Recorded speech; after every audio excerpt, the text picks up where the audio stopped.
जी guys, नमस्कार। स्वागत है आपका इस चैनल पर। गाइस, हम लोग अंतर्राष्ट्रीय और नेशनल लेवल पर हम लोग टॉक कर रहे हैं। जो बच्चे हमारे तैयारी कर रहे हैं, स्टूडेंट्स, हमारे कलीग्स, हमारे जूनियर, हमारे प्रिय विद्यार्थी, वो हमारे जीएस पार्ट में काफ़ी सारी चीज़ें अड़चने आती हैं बच्चों को कवर करने में। तो जीएस को हम गाइस एक ब्रॉड माइंड से हम पढ़ेंगे तो हमारा एक इंटरेस्ट क्रिएट होगा।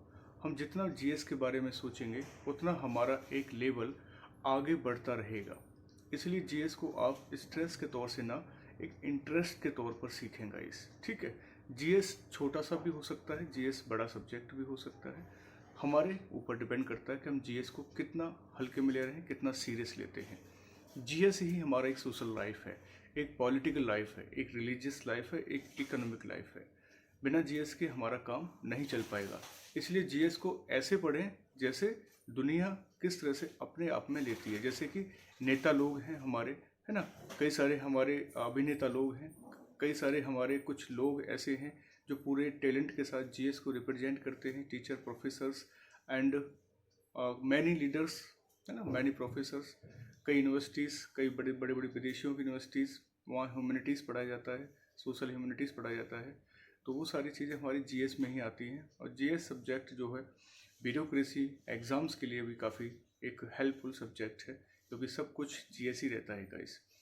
तो एक पॉइंट हम इसको लेकर चल रहे हैं कि अभी हाल ही में मैं बस डिस्कस करना चाहूँगा यूक्रेन और रशिया से संबंधित कुछ बातें गाइस। क्योंकि यूक्रेन और रशिया का हाल ही में फिर दोबारा क्लैश हुआ है, वो भी बड़ा क्लैश। बात तो 2014 से युद्ध मतलब शुरू हो रहा है इनके बीच में, 2014 से ही चल रहा है। अनबन जैसी बातें, संघर्ष तो 2014 से ही चल रहा है। 2014 मतलब जब क्रीमिया अपने आप को, और जब क्रीमिया ने मतलब क्रीमिया पर कब्जा कर लिया था रूस ने, तब से ही ये सारा डिबेट चल रहा है। और 1991 से यूएसएसआर का जब विघटन हुआ था गाइस, मतलब रशिया अलग हो गया था और 15 देश अलग हो गए थे। हाल ही में लिथुआनिया, लाटविया और पोलैंड पर अटैक होना एक संभावना है कि इन तीन देशों पर अभी हाल ही में परमाणु बम का खतरा मंडरा रहा है। इसलिए मैं थोड़ी अपडेट कर रहा हूँ, क्योंकि हमारे पॉइंट इंटरनेशनल बन सकते हैं और जीएस पेपर में भी काम आता है। बाकी जागरूकता के लिए भी ज़रूरी है ये वीडियो गाइस, ठीक है। तो लाटविया, लिथुआनिया और पोलैंड पर खतरा मंडरा रहा है हाल ही के उसमें डेट में। लेकिन हाँ, व्लादिमीर पुतिन साहब जो अभी हमारे G20 में नहीं आए, एबसेंट रहे, इसी वजह से एबसेंट रहे क्योंकि उनका कंट्री कन्फ्लिक्ट कर रहा है यूक्रेन के साथ, और यूक्रेन और रशिया के बीच में ये बार चल रहा है। बैकग्राउंड की बात करेंगे तो बहुत सारा बैकग्राउंड निकल के सामने आएगा, लेकिन वो अलग बात है कि बैकग्राउंड, क्योंकि मैं अगर बैकग्राउंड बताऊंगा तो बहुत सारी चीज़ें हमारी जो है स्किप हो जाएंगी, ठीक है। बैकग्राउंड के लिए मैं अलग से एक वीडियो बना दूंगा कैसे क्या है। नाटो के बारे में बता देता हूँ। 4 अप्रैल 1949 को नाटो का इस्टेब्लिश हुआ था वाशिंगटन डीसी में, लेकिन हेडक्वार्टर हमारा ब्रुसेल्स के अंदर है, ब्रुसेल्स के अंदर है, याद रखना। बेल्जियम की कैपिटल है ब्रुसेल्स, वहीं नाटो का हेडक्वार्टर है। नाटो में लगभग 30 सदस्य थे, मिलिट्री अलायंस पावर सदस्य थे, लेकिन हाल ही में एक सदस्य को शामिल किया गया है, फिनलैंड को। 4 अप्रैल 2023 को फिनलैंड को नाटो का सदस्य बना लिया गया है। फिनलैंड काफ़ी मतलब डेवलप कंट्री माना जाता है यूरोप कंट्री का, तो उसको भी शामिल कर लिया गया है। इधर रशिया भौंकला गया है कि आप कितने भी सदस्य शामिल कर लें, चाहे भारत को भी शामिल कर लें, किसी और सदस्य को शामिल कर लें, हम घबराने वाले नहीं हैं। आप पूरी ताकत लगा लें, फिर भी आप हमसे ज़्यादा हथियार कलेक्ट नहीं कर पाएंगे। ये सबसे बड़ी बात है। रशिया ने ये अपना स्टेटमेंट में बोला है। नाटो के पास 31 देश बेशक हो गए हों, मेरा एक देश रशिया आज भी भारी है, क्योंकि शीत युद्ध हुआ था, कोल्ड वार हमारा 1945 से शुरू हो गया था और 1990 तक चलता रहा कोल्ड वार। मतलब किसी प्रकार का कोई हथियार इस्तेमाल नहीं किया गया, डिसआर्मामेंट वार था ये गाइस। इसी इसको हम कहते हैं कोल्ड वार। अमेरिका और रशिया के बीच चलता रहा। यही कोल्ड वार जैसी फीलिंग कहाँ रही है, रूस और यूक्रेन के बीच आ रही है, जो 2014 से लेकर अब तक चल रहा है गाइस। अब बताइए, ये सारी चीज़ें कन्फ्लिक्ट हो रही हैं, आपस में वाद विवाद हो रहा है, लड़ाई झगड़े हो रहे हैं, बड़े से बड़े देश आपस में लड़ रहे हैं। छोटे मोटे पड़ोसी की बात नहीं है, गली मोहल्ले की बात नहीं है। एक देश के ऊपर टूट पड़ा है। किस तरह का ये एक तरह से कह सकते हैं इंटरनेशनल कोर्ट क्या कर रहा है, इंटरनेशनल हमारे ऑर्गेनाइजेशंस क्या कर रहे हैं, तो इस पर क्यों हम मतलब हमारी ऑर्गेनाइजेशन है चुप्पी क्यों साथ रखी है। किस लिए यूएनओ को गठन हुआ था? 24 अक्टूबर 1945 को यूएनओ बनाया गया था कि कोई भी देश वाद विवाद ना करे। कोई भी प्रॉब्लम होती है अंतर्राष्ट्रीय लेवल पर, किसी प्रकार की संधि का उल्लंघन होता है तो उस पर हम लोग सहमति बनाएंगे, हम लोग मीटिंग्स करेंगे। एक भी मीटिंग हाल ही में नहीं देखी गई है यूएनओ के अंदर कि रूस और यूक्रेन को कोई चुप भी कर सकेगा इस, बल्कि यूक्रेन को हथियार भी पहुंचाए जा रहे हैं, पैसा भी पहुंचाए जा रहे हैं कि आप लड़िए, हम तुम्हारे साथ हैं। यूक्रेन कई बार रिक्वेस्ट भी डाल चुका है किसके, नाटो में शामिल होने का, बट नाटो ने अभी हाल ही में कोई भी ऐसा प्रोसेस नहीं अपनाया है कि उसको यूक्रेन को शामिल कर लिया जाए, क्योंकि नाटो ने कहा है हम उन्हीं देशों को शामिल करेंगे जहां शांति बहाल होगी। आप शांति बहाल करने की कोशिश ही नहीं कर रहे हो तो हम कैसे आपको एक सदस्यता दे दें। यूक्रेन कई बार ट्राई कर चुका है, कई बार नाटो की मीटिंग में भी गया है, वहाँ के जेलेंस्की जो राष्ट्रपति हैं, लेकिन उनको किसी प्रकार का लाभ नहीं दिखा। वहाँ पर कई बार इग्नोर किया है नाटो के सदस्यों ने, और नाटो फिर बाद में कहते हैं कि हम आपकी हेल्प करेंगे, हम आपको पैसा देंगे, हम आपको हथियार देंगे। मतलब उस छोटे बच्चे को आप पैसा हथियार दे रहे हो ताकि वो बड़े देश के साथ लड़ाई लड़ सके। मतलब आप अपने हथियार को बेचने का प्रयास कर रहे हैं, बेच भी रहे हैं। और यूक्रेन के पास आज के डेट में कई सारे डॉलर्स, कई सारे हथियार मौजूद हैं, तभी तो वो बमबारी कर रहा है। मॉस्को में बमबारी की है, और इतनी बमबारी की है कि रशिया के जो प्रेसिडेंट हैं व्लादिमीर पुतिन साहब का भी मतलब जो होम है, घर है, वो भी बच गया है। तो सोचिए एक प्रेसिडेंट पर इस तरह का हमला उनके घर में घुसकर हो रहा है। यूक्रेन के पीछे पता नहीं कौन सी शक्तियां हैं, कहते हैं नाटो है, अमेरिका है। वो लोग यूक्रेन पर दबाव डालकर रशिया को टारगेट कर रहे हैं। मतलब शोल्डर का इस्तेमाल किसका हो रहा है? यूक्रेन का हो रहा है। इस दौर में बहुत सारी समस्याएं इंटरनल एक्सटर्नल देखने को मिल रही हैं। G20 में भी हमारे पीएम साहब ने 9 बार आतंकवाद का जिक्र किया और 4 बार यूक्रेन और रशिया के वार का भी जिक्र किया। शांति बहाल करने की बात कही थी पीएम मोदी जी ने G20 में। चाहे बेशक G20 में विदेश मंत्री भेजे गए थे रूस के, वो खुद नहीं आए व्लादिमीर पुतिन, क्योंकि इंटरनल और एक्सटर्नल मैटर्स थे, इमरजेंसी मैटर था, इसलिए वो पार्टिसिपेट नहीं कर पाए गाइस। इसलिए रशिया ने ऑलरेडी बोल रखा है कि आप नाटो 31 देश हैं, आप पूरा सपोर्ट कर दो यूक्रेन को, फिर भी आप यूक्रेन को नहीं बचा पाएंगे किसी भी कीमत पर। खुलेआम वार्निंग है गाइस। अभी रशिया ने अपना एक परमाणु सेंटर बना लिया बेलारूस को। बेलारूस की राजधानी मिन्स्क है और उसकी करेंसी भी रूबल है। जो रशिया की रूबल है वही बेलारूस की है। बेलारूस परम मित्र है, परम सबॉर्डिनेट है रशिया का। तो रशिया जो कहेगा वो बेलारूस करेगा। अब बेलारूस के आसपास ही सभी हैं, लाटविया, पोलैंड, लिथुआनिया, यूक्रेन, ये सब खतरे में हैं। और बेलारूस को एक परमाणु सेंटर बना लिया है। और स्टाइंडर एक मिसाइल है जिसकी क्षमता है 500 किलोमीटर, जो बेलारूस में तैनात की गई है हाल ही में गाइस। तो हमें लगता है कि अब बहुत बड़ा मतलब एक्सप्लोजन होने वाला है, विस्फोट होने वाला है, और थर्ड वर्ल्ड वार छिड़ सकने की संभावना बन रही है। बाकी सारे इंटरनेशनल मीटिंग्स हो रही हैं, हर देश में हो रही हैं, हर जगह हो रही हैं। कोई ब्रिक्स कर रहा है, कोई ILO कर रहा है, कोई WTO कर रहा है, कोई G7 कर रहा है, कोई G20 कर रहा है, कोई SCO कर रहा है। सारी मीटिंग ठीक है, लेकिन हम इन मीटिंग का कोई आउटपुट निकाल पा रहे हैं? या इस मीटिंग में हमारी होड़ पे होड़ लगी जा रही है कि हम कितना खर्च कर रहे हैं, हम कितना मतलब बढ़िया अपना नाम कमा रहे हैं दुनिया के अंदर? हम किसी देश को शांत कर पा रहे हैं? हम किसी के घर को बचा पा रहे हैं? हम किसी के कैरियर भविष्य को बचा पा रहे हैं? मीटिंग का मतलब होता है कि हमने किसी की जान बचाई, किसी का देश बचाया, किसी की सिविलियंस की हमने मतलब उनके फ्यूचर को सेव किया। ये सबसे बड़ा पॉइंट है गाइस। इसलिए ज़रूरी है फोकस करना है हमको। किस पे फोकस करना है? शांति बहाल पे फोकस करना है। हमारा देश भी शांति बहाल की फोकस कर चुका है, G20 में बात कर चुका है। आर्टिकल 51 के अंदर 51 के अंदर आर्टिकल आता है, अंतर्राष्ट्रीय शांति और सुरक्षा की मीटिंग की हम बात कर चुके हैं गाइस। लेकिन कोई भी इम्पैक्ट नहीं पड़ रहा, क्योंकि भारत का इतना स्टेटमेंट अन्य डेवलपमेंट कंट्री में नहीं चल पाता है। हम सिर्फ डेवलपिंग और डेवलप्ड कंट्री को ही हम क्या कर सकते हैं, सपोर्ट कर सकते हैं। ज़रूरी है सारी गाइस। ये थोड़ा डिस्टर्ब थी गाइस। तो इस तरह से यूक्रेन और रशिया जो है आज की डेट में हॉट स्पॉट बन गए हैं। एक वार का हॉट स्पॉट हो चुका है एक तरह से, और काफ़ी सारी समस्याएं देखने को मिल रही हैं अंतर्राष्ट्रीय लेवल पर। और जो मिनरल्स हैं, रशिया का जो कब्जा है वो कजाकिस्तान पर है। मध्य एशिया में कजाकिस्तान एक ऐसा कंट्री है गाइस जहाँ सबसे ज़्यादा खनिज भंडार हैं, और उन खनिज भंडार पर अधिकार किसका है? रशिया का है गाइस। ठीक है, हमारे जो विद्यार्थी हैं, कॉम्पिटिटर हैं, उनके लिए भी ये पॉइंट बनेंगे यहाँ से। आप यूँ मत समझिए कि सर वीडियो बना रहे हैं, स्पीच दे रहे हैं, स्पीच से काफ़ी इफेक्ट पड़ता है, हमारे पॉइंट्स बन जाते हैं गाइस। तो जीएस में हमारा पढ़ने का मन करता है और आगे बढ़ने का मन करता है, इसलिए थोड़ा मैं पॉइंटों को लेके आता हूँ। तो मध्य एशिया में मैक्सिमम मिनरल्स स्टोर हैं, जिस पर डोमिनेटेड पावर रशिया का है गाइस, याद रखना है। तो रशिया जो है भौंकला गया है, इस समय परेशान है, क्योंकि उसकी स्थिति जो है चरमा गई है।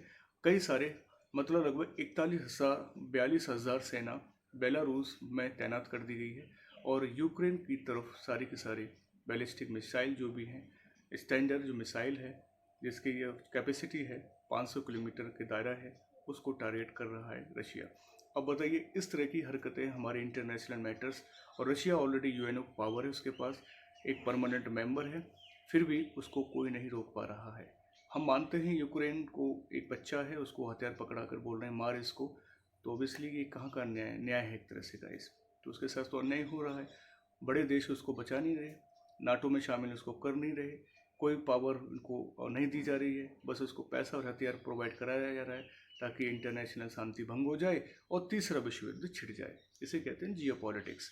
एक तरह से एक छोटे देश को बचाने का कोई भी जिम्मे कोई नहीं ले रहा है, ना अमेरिका ले रहा है, ना नाटो ले रहा है, ना आईएमएफ ले रहा है, ना एडीबी ले रहा है, ना आईएलओ ले रहा है, ना ही आपका वर्ल्ड बैंक ले रहा है।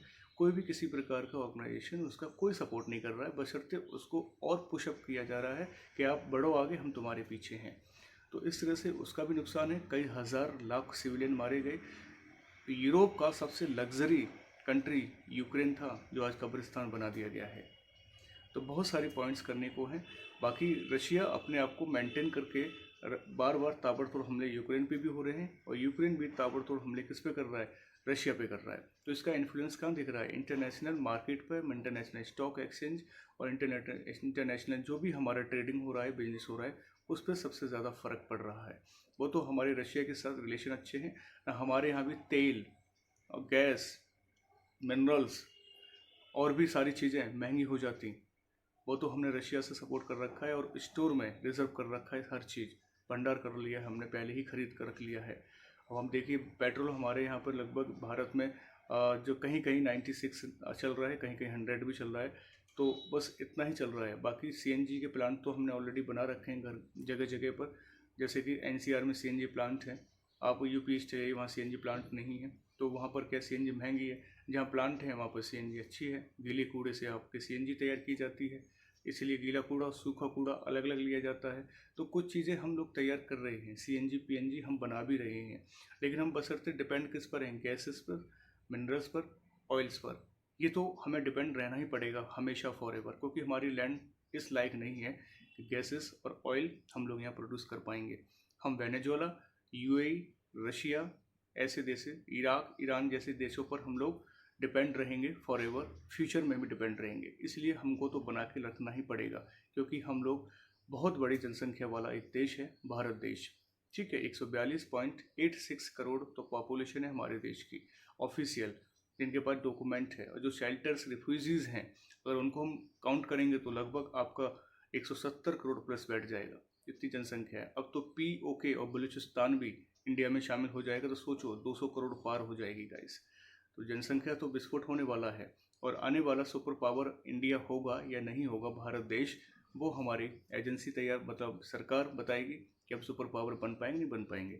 सुपर पावर ज़्यादा जनसंख्या रखने वाला मुश्किल ही बन पाता है, क्योंकि उसके सामने चुनौतियाँ होती हैं, उनकी सोर्सेज को उन्हें अपनी सोर्सेज प्रोवाइड करना, हेल्थ सेक्टर, एजुकेशन सेक्टर, है ना, और आपका जो सिस्टम है एम्प्लॉयमेंट सेक्टर का, वो भी देखा जाएगा। ठीक है, ह्यूमन डेवलपमेंट इंडेक्स देखा जाएगा, है ना, और बैंकिंग सेक्टर देखा जाएगा, इकोनॉमी सेक्टर देखा जाएगा, inflation, deflation, recession, per capita income, सब डिपेंड करता है कि किस तरह से हम एक कंट्री को डेवलप के रूप में ले जाएंगे। हमने बोल तो दिया है हमारे प्राइम मिनिस्टर साहब ने कि 2047 तक इंडिया जो है डेवलपमेंट की कैटेगरी में एंटर कर जाएगा, लेकिन देखते हैं 23 साल बाद क्या होगा, क्योंकि हम 2047 में 100वां वर्ष मनाएंगे आज़ादी का, और ये हमारे लिए बहुत बड़ी खुशी की बात होगी गाइस। हर देश चाहता है कि तरक्की करे, और हर देश यही चाहता है कि आपस में वाद विवाद ना होकर सब लोग खुशी से रहें और हैप्पी रहें। कहीं भी मीटिंग करें, आप हंसते मुस्कुराती हुई मीटिंग करें, चाहे एक छोटे लेवल पर मीटिंग हो, चाहे एक बड़े लेवल पर मीटिंग हो। जो भी देश हैं, जो भी कंट्रीज़ हैं, हंसमुख की तरह रहे। लेकिन यहाँ इंटरनल एक्सटर्नल दोनों ही प्रॉब्लम क्रिएट हो रही हैं। साथ में 3 देश 4 देश भी लपेटे में आ जाएंगे। एक मिसाइल तैयार की जा रही है और रशिया उस पर मतलब वार करने जा रहा है, लाटविया, लिथुआनिया और पोलैंड पर गाइस। तो वहाँ की आवाम से पूछिए, वहाँ की आवाम क्या चुपचाप बैठी है? वहाँ की आवाम दहशत में जी रही है। ह्यूमैनिटी आज ख़त्म होती जा रही है। एक दूसरा के देश जो है एक दूसरे पे चढ़ते जा रहे हैं। हीरोपंती होती जा रही है, दबंगी होती जा रही है। बड़े बड़े देश आपस में लड़ेंगे तो आप बताइए छोटे मोटा अंडरवर्ल्ड क्यों नहीं क्रिएट होगा? वो भी अपनी चीज़ें बेचने की कोशिश करेगा देशों। जब दो आपस में कोई देश लड़ रहे हो तो हर कोई चाहता है बहती गंगा में हाथ धो लिए जाए। ये नहीं सोचेंगे कि उसको थोड़ा कॉपरेट किया जाए और उनके बीच में सहमति बना दी जाए, शांति बहाल कर दी जाए। बहुत कोशिश करी, हमारे पीएम साहब ने ब्रिक्स में भी कोशिश की, एससीओ में भी कोशिश की, G20 में भी कोशिश की। हर जगह मैटर में मतलब मैसेज गया, यूएन में भी मैसेज गया, यूएनजी में मैसेज गया था। हर जगह जहाँ जहाँ गए वहाँ वहाँ शांति बहाल की प्रार्थना की। कई सारे लोग हैं जो क्रिटिसाइज़ भी कर रहे हैं, ऐसी बात नहीं, उनका भी अधिकार है आलोचना करना। तो लेकिन शांति बहाल नहीं हुई गाइस, और ज़्यादा उसमें चिंगारी लग चुकी है। और आज देखिए अमेरिका और यूक्रेन और नाटो ये सब मिलकर काम कर रहे हैं, लेकिन प्रॉपर तरीके से जैसे जो यूक्रेन को हेल्प मिलनी चाहिए मेंबर बनाकर, वो नहीं मिल पा रहा है। इसलिए रशिया ने कहा आप सारी ताकत इकट्ठी कर लो, फिर भी आप हमारा कुछ नहीं बिगाड़ पाएंगे। सबसे ज़्यादा हथियार न्यूक्लियर 6000 प्लस हथियार रशिया के पास हैं गाइस। अमेरिका के पास लगभग 5500 हैं, लेकिन 6000 न्यूक्लियर हैं रशिया के पास, अकेले ही रशिया के पास। तो ये सबसे बड़ा इनक्रेडिबल पॉइंट रहेगा गाइस। इस चीज़ में हम कह सकते हैं कि रशिया टॉप लेवल पर हथियार और न्यूक्लियर और प्लांट वगैरह, मिनरल्स वगैरह, ऑयल्स वगैरह का भंडार है आज भी। तो वहाँ पर इतना बड़ा प्रॉब्लम नहीं है, लेकिन जो वहाँ का जीडीपी है उसमें थोड़ा डाउन हुआ है, क्योंकि कई सारी कंट्रियों का इन्वेस्टमेंट रशिया में नहीं हो रहा है, क्योंकि इंटरनल एक्सटर्नल वार की वजह से रशिया को सपोर्ट नहीं कर रहा है और कई सारी अंतर्राष्ट्रीय संधियों से भी उसको बाहर निकाल दिया गया है। वो तो आपको सबको पता है, क्योंकि हर बार अपडेट होता रहता है। News paper, news channels, print media, हर चीज़ हमें कवर कराती रहती है। बस ऐसे हम कितने अपडेट रखते हैं। क्या रशिया और यूक्रेन का वार रुक पाएगा? रुकेगा तो कैसे रुकेगा? कौन रोल प्ले करेगा? जो रोल प्ले करेगा मुझे लगता है वही दुनिया का मसीहा होगा, इन दोनों को शांत कर सके। नहीं तो शीत युद्ध जैसी हालत हो जाएगी और मुझे लगता है रशिया भी टूट जाएगा, यूक्रेन भी टूट जाएगा, कई सारे देश नए बन जाएंगे इसके अंदर, अगर नहीं रुका तो। क्योंकि शीत युद्ध जब रुका तो कई सारे टुकड़े हो गए यूएसएसआर के। आज देखिए आप, क्योंकि पूरा मध्य एशिया, कजाकिस्तान, किर्गिस्तान, ताजिकिस्तान है ना, Turkmenistan, Latvia, Lithuania, Poland, Ukraine, Crimea, ये सब किसके पार्ट थे? ये रशिया के पार्ट थे गाइस, मतलब यूएसएसआर कहते थे। जब 1991 में इसका विघटन हुआ तो रशिया वहीं से बन गया अलग से, और फिर अलग से ये सारे देशों की क्या हुआ, देशों का जन्म हुआ, रशिया से ही निकले ये सारे देश।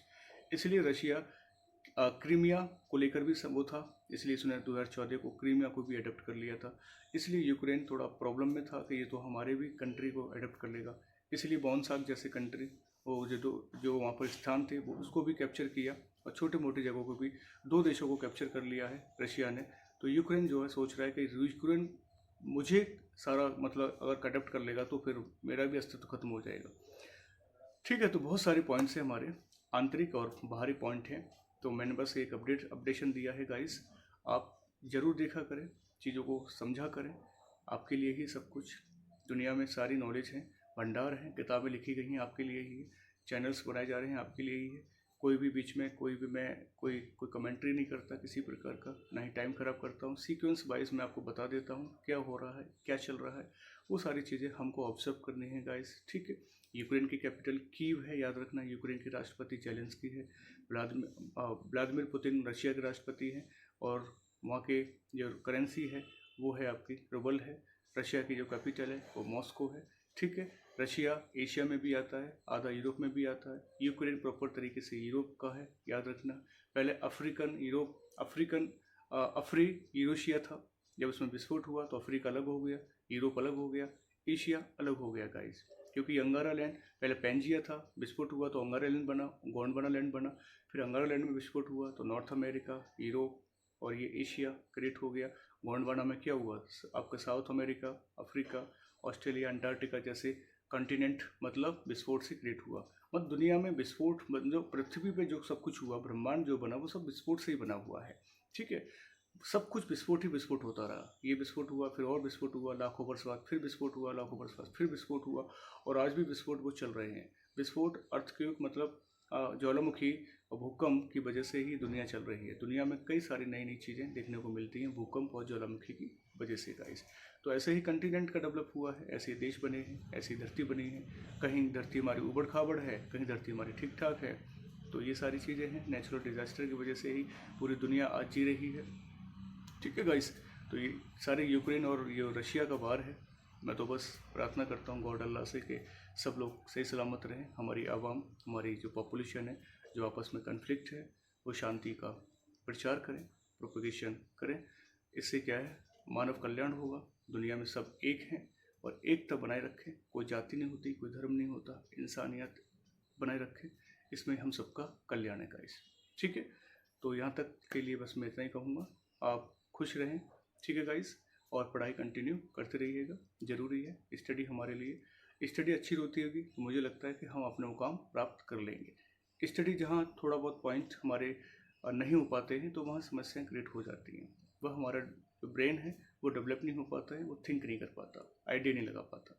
इसलिए कुछ थिंकर्स, कुछ फिलोसोफर, कुछ टीचर्स की बातें सुना करें जो आपके काम की हैं गाइस।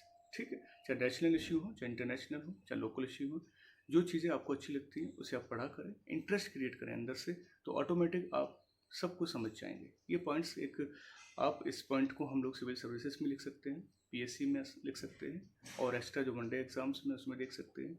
और बाकी हमारे जो नेता लोग स्पीच देते हैं तो आराम से वो लोग स्पीच बना लेते हैं और जनसंख्या से अपना वोट ले लेते हैं गाइस। ठीक है, बहुत सारी बातें हैं करने के लिए। आगे हम वीडियो में लेके आएंगे कोई और अच्छी बात है। ठीक है गाइस, चलिए नमस्कार, जय हिंद, जय भारत।